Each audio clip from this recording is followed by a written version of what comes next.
বিশ্ব রাজনীতির এক নতুন অধ্যায় শুরু হয়েছে নরেন্দ্র মোদী, ভ্লাদিমির পুতিন ও শি জিনপিং এর নেতৃত্বে এসসিও সম্মেলনে। আর এতে যুক্তরাষ্ট্রকে চ্যালেঞ্জ করছে চীন।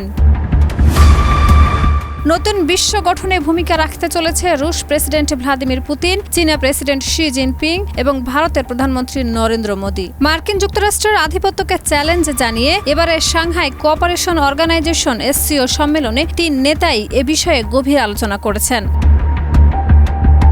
বিশ্ব অর্থনীতিতে স্থিতিশীলতা ফিরিয়ে আনতে চান শি জিনপিং।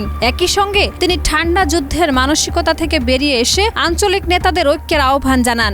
সম্মেলনের পাশে অনুষ্ঠিত এক সাইডলাইন বৈঠকে পুতিন মোদীকে বন্ধু হিসাবে সম্বোধন করেছেন।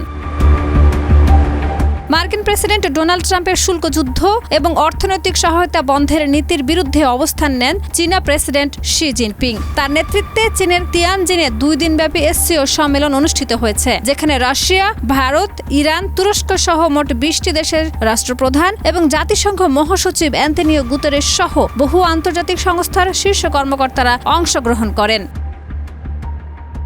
চীনা প্রেসিডেন্ট শি জিনপিং বলেন, এসসিও সদস্য দেশের বৃহৎ বাজারকে কাজে লাগিয়ে অর্থনীতিকে চাঙ্গা করতে হবে। বাণিজ্য ও বিনিয়োগ বাড়িয়ে জ্বালানি, শক্তি ও অবকাঠামোগত উন্নয়নে মনোনিবেশ করতে হবে। প্রযুক্তিগত অগ্রগতিতেও গুরুত্ব দিতে হবে।